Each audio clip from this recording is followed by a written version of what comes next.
Na Polônia, localizado numa cidade chamada Cracóvia, há uma estátua de bronze de um dragão que cospe fogo, alimentada por gás natural, feita por um artista em 1969 em homenagem a uma antiga lenda medieval do século XII, chamada o Dragão de Wawel. Durante o reinado do lendário rei Krak, vivia um dragão na colina de Wawel, escondido numa caverna chamada Toca do Dragão.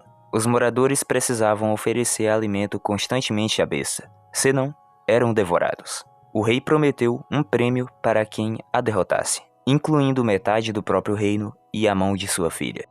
Após vários cavaleiros derrotados, nenhuma armadura ou arma eram suficientes para conter a criatura. Foi somente um jovem sapateiro chamado Scuba que conseguiu derrotar o dragão, dando a ele uma ovelha falsa cheia de feno e enxofre. A fera acabou explodindo ao tentar beber água. Dentre várias histórias e lendas de dragões, essa que acabei de contar serviu para dar nome a uma criatura real do passado, bastante misteriosa, descoberta no ano de 2007, inclusive bem próximo de onde seria a caverna desse dragão. Então, nesse vídeo, nós vamos falar dessa e de mais outras criaturas do passado que são um mistério. Smoke é um gênero extinto de arcossauro carnívoro que viveu no final do Triássico, cerca de 200 milhões de anos atrás. Seu nome significa dragão em polonês, como dito na introdução, uma referência à história do dragão de Wawel. Seus fósseis foram encontrados perto da vila de Lisowice, no sul da Polônia, em uma formação geológica chamada Jazida de Argila de Liperszoląska. O material fóssil descoberto inclui partes de um crânio e mandíbula, além de um exoesqueleto parcial. Inicialmente, foi considerado um dinossauro terópode, graças a certas características de seu crânio, semelhantes às dos alossauroides. Chamado primeiramente de dragão de Lisowice, considerado o primeiro membro de uma linhagem que teria dado origem ao T-Rex. Novas descobertas nos anos seguintes, no entanto, mostraram que o animal era outra coisa bem diferente.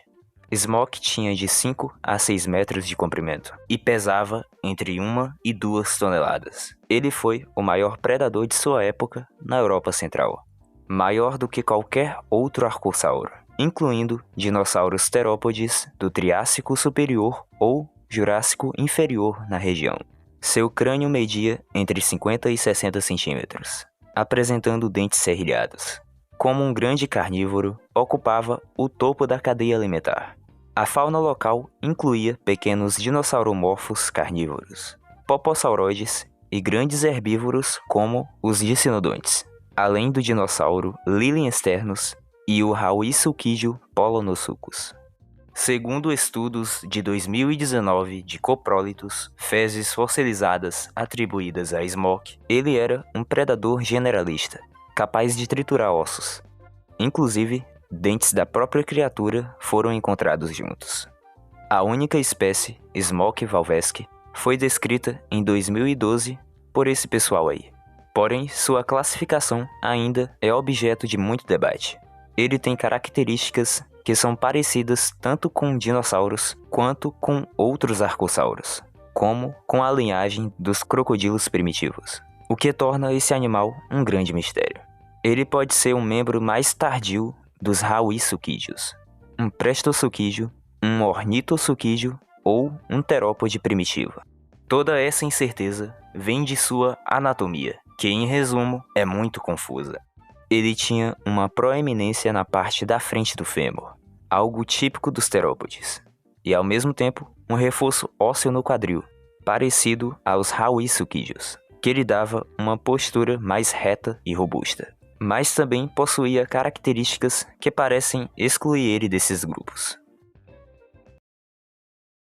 Durante o Eoceno, cerca de 50 milhões de anos atrás, viveu o Mesonyx, um mamífero muito parecido com os lobos atuais. Seu nome significa garra do meio, e tinha um comprimento de até 1,5 metros sem cauda, e um peso de até 55 quilos. Mesonyx é muito comparado aos lobos modernos, em tamanho e aparência geral, embora não haja relação direta, sendo mera convergência evolutiva, graças à ocupação de nichos ecológicos parecidos. Seus fósseis foram encontrados principalmente nos Estados Unidos e na China. Seu crânio, relativamente grande em comparação ao corpo, é uma das partes mais comuns de serem encontradas. Possuía uma crista sagital, uma proeminência na parte superior do crânio, indicando a presença de músculos mandibulares bastante desenvolvidos, responsáveis por uma mordida forte, capaz de esmagar presas menores e segurar animais de médio porte. Sendo adaptado para correr, Mesonyx tinha membros longos e ágeis, com dedos terminando em pequenos cascos, característica típica de seu grupo. Ele serviu como base para as primeiras estimativas do tamanho de Andrewsarchus, outro predador famoso e também muito misterioso por ser conhecido apenas por um único crânio. As proporções de Mesonyx eram ampliadas para reconstruir o corpo de Andrewsarchus, o que levava a estimativas imprecisas. Estudos posteriores mostraram que os dois gêneros não eram tão próximos quanto se pensava. Ele também já foi considerado como possível ancestral direto das baleias, devido às semelhanças dentárias com as baleias primitivas, ao contrário das descobertas mais recentes, que apontam para os ancestrais dos hipopótamos como tal.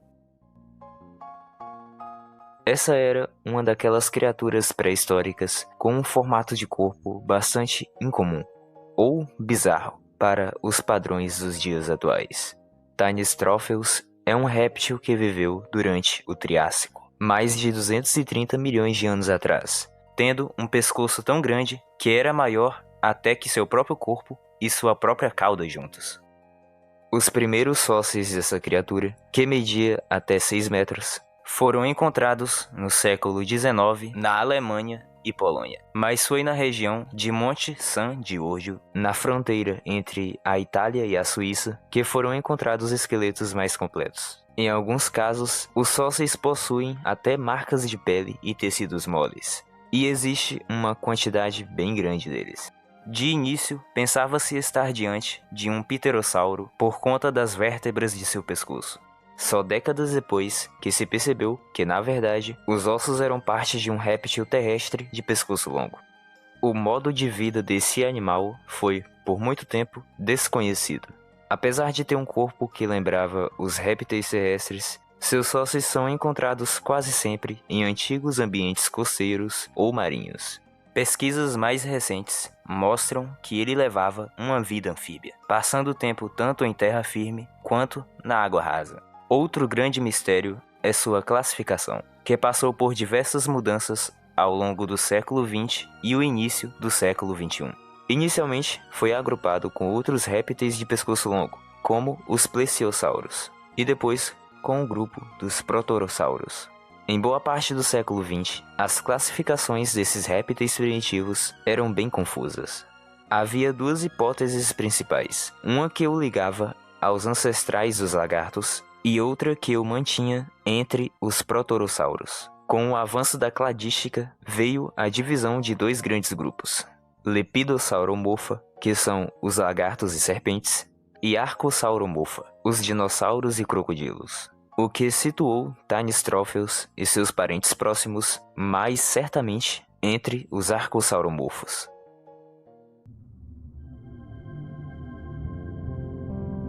Esse gênero, representado por uma única espécie, é considerado um dos primeiros répteis marinhos herbívoros conhecidos, surgido cerca de 6 milhões de anos após a grande extinção do Permiano. Atopodentatus viveu entre 247 e 240 milhões de anos atrás, durante o Triássico Médio, na região hoje do sudoeste da China, na chamada Formação Guanling. Ao contrário de boa parte de outros répteis marinhos, ele era herbívoro, medindo aproximadamente 2,75 metros de comprimento. Tinha um corpo alongado, pescoço curto e membros robustos, características de seu modo de vida semi-aquático. Provavelmente habitava zonas costeiras rasas, sendo capaz de se locomover tanto em água mais funda quanto em áreas de maré baixa, como bancos de areia.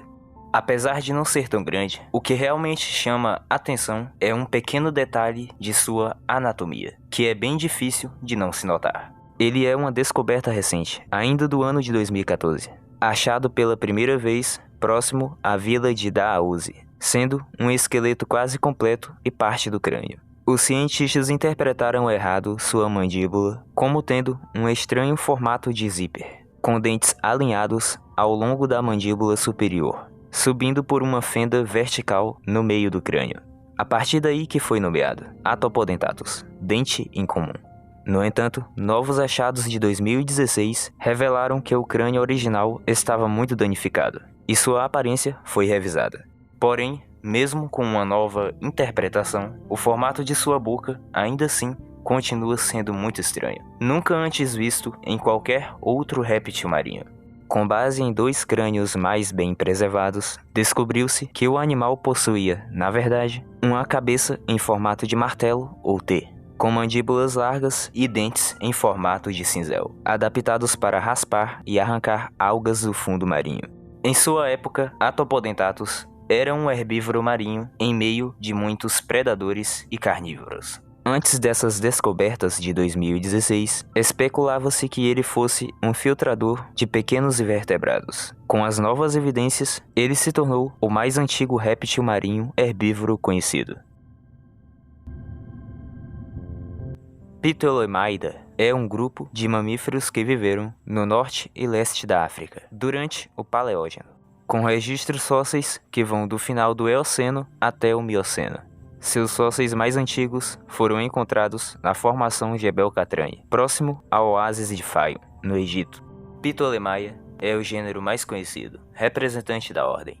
Seu nome homenageia a dinastia ptolomaica que governou o Egito durante o final do período helenístico, com a origem do grupo sendo obscura. Devido à escassez de material fóssil disponível, inicialmente Ptolemaia chegou até a ser classificado como se fosse um primata. Com a descoberta de crânios alongados e dentes caninos proeminentes pertencentes a Ptolemaia e também a Carunavos, foram considerados como hianodontes, ou até parentes maiores dos pantolestídeos, mamíferos não placentários semiaquáticos parecidos com as lontras, ou dos musaranhos modernos. O conhecimento da anatomia desses animais é bastante limitada, pois os fósseis são quase todos crânios ou mandíbulas. Mais recentemente, com o avanço das análises anatômicas e comparativas, o grupo foi colocado dentro de afroteria, junto com os elefantes, peixes-boi e os aardvarks. Opabinha é um dos seres mais intrigantes da fauna cambriana, que viveu há cerca de 505 milhões de anos atrás, durante o Cambriano Médio. Seus registros vêm principalmente do famoso sítio fossilífero Cisto de Burgess, localizado na Colômbia Britânica, no Canadá. Mesmo pequeno, medindo só 7 centímetros, tinha uma aparência bem peculiar. Para se ter ideia, quando foi descrito para uma plateia de cientistas, eles chegaram a dar risada do bichinho. Mas era compreensível. Opabinha tinha 5 olhos em posições estranhas na cabeça. Uma probóscide ou tromba, longa e flexível, com uma pinça na ponta, além de uma boca voltada para trás, localizada na parte inferior da cabeça. Sua estrutura corporal consistia em um tronco segmentado com 15 pares de lóbulos laterais, que provavelmente auxiliavam na sua locomoção, tanto ao nadar lentamente e ao se arrastar no fundo do mar, além de uma cauda em forma de leque. Ao longo das décadas, suas características estranhas dificultaram comparações com animais atuais. No início do século passado, foi considerado um crustáceo. Na década de 70, foi proposto que não era um artrópode, por conta da falta de apêndices articulados e da presença da probóscide. Ele poderia estar mais próximo da origem dos anelídeos e artrópodes, inclusive dos tardígrados. Desde o final da década de 90, análises filogenéticas mais detalhadas passaram a considerar Opabinha como um artrópode basal ao lado dos radiodontes, como o Anomalocaris. Opabinha provavelmente vivia no fundo do mar, usando sua tromba para explorar o sedimento, em busca de pequenos organismos ou partículas de alimento macias. Isso porque ele não tinha uma mandíbula. Mas sua morfologia ainda gera debates.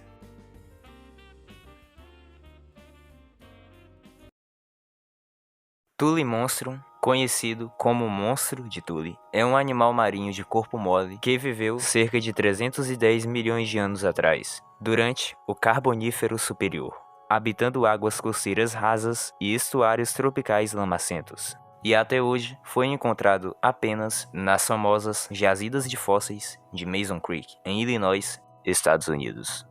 Sua descoberta remonta a 1955, quando o colecionador Francis Thule encontrou os primeiros fósseis e os levou ao Museu Field de História Natural. Desde então, Thule Monstrum se tornou um dos fósseis mais emblemáticos da paleontologia, especialmente por ser preservado em condições muito boas nas concreções de siderita de Mason Creek, conhecidas por garantirem uma conservação incrível de tecidos moles de fósseis do Carbonífero. Acredita-se que o monstro de Thule fosse um predador que nadava livremente em ambientes marinhos variados, que incluíam estuários, rios e lagos. Com um corpo em formato alongado e cilíndrico, parecido com um charuto, media até 35 centímetros e tinha uma nadadeira caudal triangular, olhos longos ligados ao corpo por uma haste e uma probóscide com 8 dentes afiados, que possivelmente utilizava para capturar pequenos animais ou detritos no fundo lamacento. Essa aparência bem estranha intrigou os cientistas por décadas, que não sabiam exatamente em qual filo ele pertencia. Ele tem algo parecido com uma notocorda ou cordão espinhal rudimentar, o que coloca dúvida se era ou não um vertebrado. Ele pode ser um molusco, um artrópode, verme, um tunicado ou apenas um vertebrado primitivo de um grupo desconhecido. De acordo com estudos recentes, ele pode ter sido um vertebrado primitivo próximo às lampreyas, devido à presença de estruturas cartilaginosas e do tipo de seus olhos. O período Ediacarano, que durou de cerca de 635 a 538 milhões de anos atrás, é um dos períodos mais obscuros da história da vida da Terra. Foi quando os primeiros organismos multicelulares complexos apareceram, que são chamados de Biota Ediacarana. Esses seres possuíam muitas formas semelhantes a organismos atuais, como formas de tubos, frondes, que são parecidos com folhas, e também de discos. Eram, em sua maioria, sésseis, estando fixos ao substrato dos mares rasos em que habitavam. Fósseis dessas criaturas foram encontrados em diversos locais ao redor do mundo, como na Austrália, Rússia, Canadá, Namíbia e México. O real mistério é a classificação desses seres, que muitas vezes é muito difícil, ou quase impossível. Alguns podem ter relação com moluscos, com quinidários ou poríferos. Porém, a maioria não parece fazer parte, nem ser próximo a nenhum grupo de seres vivos conhecidos. As hipóteses também os relacionam aos protozoários, fungos, líquens ou a um grupo independente extinto, como o grupo hipotético chamado Vendobionta, que conteria a maioria desses seres. Não se sabe nem se muitos deles podem ser considerados animais ou não, existindo também a ideia de que seriam um tipo de meio termo entre plantas e animais. A origem desses seres pode ter sido através de uma explosão de diversidade que teria acontecido em um evento chamado Explosão de Avalon, que é parecida com a famosa Explosão Cambriana, mas que teria acontecido antes, logo depois de a Terra descongelar após o fim da glaciação do período criogênico, em que, segundo a teoria da Terra Bola de Neve, nosso planeta esteve completamente coberto por gelo. Dickinsonia é um dos gêneros mais conhecidos, tendo vivido no final do período. Ele apresentava um corpo ovalado, lembrando um saco, sendo bilateralmente simétrico e dividido em vários segmentos. Ele crescia com novos pares de segmentos sendo adicionados ao corpo de forma indeterminada, tanto que o seu tamanho podia variar de poucos milímetros até quase 1,5 metro de comprimento. Descoberto pela primeira vez em 1946 na Austrália pelo geólogo Reginald Sprigg, que o nomeou em homenagem a Ben Dixon. Dickinsonia foi considerado inicialmente parecido com uma água-viva. Outras hipóteses, ao longo dos anos, o associaram a líquens terrestres, protistas gigantes ou até a organismos bem mais simples, os chamados placozoários. O que se tem mais certeza atualmente é que esse organismo marinho pode ter sido um organismo com simetria bilateral basal, ancestral dos animais mais complexos. Em 2018, foi identificado colesterol em muitos espécimes russos, e como essa é uma substância encontrada apenas em animais, é provável que Dickinsonia seja um também. Ele seria talvez o primeiro animal a existir na Terra, ou pelo menos que se tem notícia. Seus fósseis foram encontrados em regiões, hoje, na Austrália, China, Rússia e Ucrânia. Provavelmente habitava águas rasas, alimentando-se dos extensos tapetes microbianos que cobriam o fundo do mar em sua época. Mesmo sendo móvel, segundo um estudo de 2022, ele também poderia se fixar temporariamente ao fundo das águas em que vivia. A biota ediacarana sumiu quase completamente do registro fóssil antes do início do Cambriano. Muitas hipóteses tentam explicar esse sumiço repentino, como a mudança nas condições ambientais, o aumento da competição com novos grupos de animais mais complexos que surgiram, ou que somente as condições geológicas que favoreciam a preservação desses organismos deixou de existir. Esse animal que você está vendo pode até parecer um artrópode ou verme, mas, na verdade, não possui relação com nenhum animal existente hoje. Sphygna é outro gênero da biota ediacarana que habitou a Terra durante o final do período. Seus fósseis foram encontrados exclusivamente na região da Austrália do Sul, nas colinas de Ediacara, parte dos Montes Flinders. O geólogo Red Sprigg foi quem também o descobriu, junto com outros fósseis, tendo seu nome homenageado com o gênero. O animal media entre 3 e 5 centímetros de comprimento, tendo um corpo alongado e também segmentado. Era coberto por placas interligadas, uma única fileira de placas na parte superior e 2 fileiras na parte inferior. A parte frontal, formada pela fusão dos 2 primeiros segmentos, é provavelmente a cabeça, ou algo parecido, em formato de ferradura, tendo vestígios de algo que pode ter sido olhos, além de uma possível antena. Embora ele tenha características que lembram alguns grupos modernos, sendo até bem parecidos com os também extintos trilobitas, não se sabe com qual grupo ele está relacionado. Inicialmente foi sugerido um parentesco com os anelídeos, mas a ausência de cerdas e a assimetria de seus segmentos corporais não tornam possível colocar ele junto aos anelídeos. Por conta da semelhança superficial com os trilobitas, outra hipótese era de que esse organismo estivesse relacionado aos ancestrais dos artrópodes. Mas não há também evidências de pernas ou um exoesqueleto calcificado. Outras hipóteses apontam relação com os rangeomorfos, grupo de organismos frondosos que também fazem parte da biota ediacarana, ou com as plumas do mar. Com a falta de evidências conclusivas, alguns especialistas consideram Sphygna como fazendo parte de um filo extinto sem relação direta com qualquer animal moderno. Apesar de parecer muito uma folha de samambaia, esse organismo não era uma planta nem uma alga. Ele vivia em águas profundas, bem abaixo de onde a luz solar penetra o suficiente para a fotossíntese ser possível. Mesmo que os primeiros fósseis ediacaranos tenham sido achados há bastante tempo, primeiramente em 1868, os cientistas não consideravam ser possível existir vida complexa antes do Cambriano, e esses fósseis eram considerados como resultados de causas naturais ou datados como sendo do próprio Cambriano. Foi somente quase 100 anos depois, em 1956, com a descoberta de Cárnia por Roger Manson, é que essa possibilidade começou a ser levada em consideração. A confirmação de Cárnia como um fóssil pré-cambriano abriu caminho para a identificação dos diversos outros organismos do mesmo período. Por isso ele é considerado um dos fósseis mais importantes da paleontologia. Seu nome deriva da floresta de Cairnwood, em Leicestershire, Inglaterra, local onde o primeiro exemplar foi encontrado. Mais fósseis foram encontrados em outros lugares, tendo uma ampla distribuição nos mares pré-cambrianos. Os maiores exemplares medem até 66 centímetros.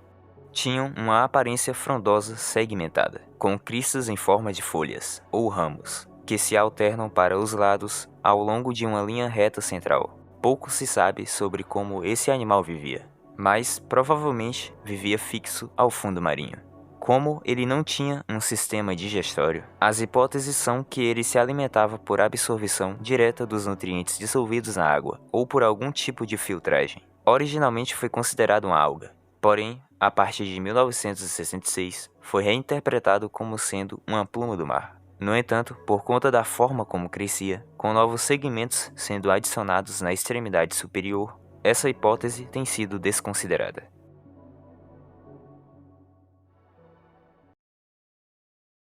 Este animal é muito diferente.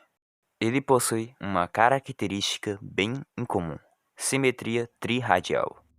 A simetria triradial significa que o corpo de um animal pode ser dividido em 3 partes iguais ao longo de um eixo central, como um triângulo equilátero. Atualmente, a maioria dos vertebrados, incluindo nós humanos, temos simetria bilateral. Nosso corpo pode ser dividido em 2 metades quase iguais e espelhadas, divididas por uma linha imaginária no meio. Mais comum em organismos como águas-vivas e estrelas do mar, existe também a simetria radial, em que o corpo pode ser dividido em partes iguais por meio de planos que passam por um ponto central, tipo os raios de uma roda de bicicleta. Trilobozoa, grupo do qual Tribacdium faz parte, é o único conhecido com essa simetria. Tribacdium viveu nos mares durante o final do período Ediacarano, aproximadamente 550 milhões de anos atrás. Seus fósseis foram descobertos inicialmente na região dos Montes Flinders, na Austrália, mas também foram encontrados na Ucrânia, Rússia e Índia. Os espécimes são bem pequenos, tendo só até 4 centímetros, aparecendo tanto sozinhos quanto em grupos. Assim como outros dessa lista, vivia fixado de forma temporária ao substrato marinho, os tapetes microbianos. Seus registros são impressões negativas deixadas na base de leitos de arenito, tendo o corpo em forma de disco achatado, com 3 braços curvados que se espiralam a partir do centro. A forma como esse animal se locomovia e outros aspectos de seu modo de vida são completamente desconhecidos. Segundo um estudo de 2015, ele se alimentava usando um método de captura de partículas em suspensão, chamado decantação gravitacional, na qual as correntes de água eram direcionadas pelas estruturas em forma de braços até o centro do corpo, onde a velocidade da água diminuía, depositando as partículas. Por causa de sua forma, foi um desafio tentar classificar esse organismo, já que só por ele ter essa forma estranha, o excluía de todos os principais grupos conhecidos. Foi proposto inicialmente estar relacionado aos quinidários.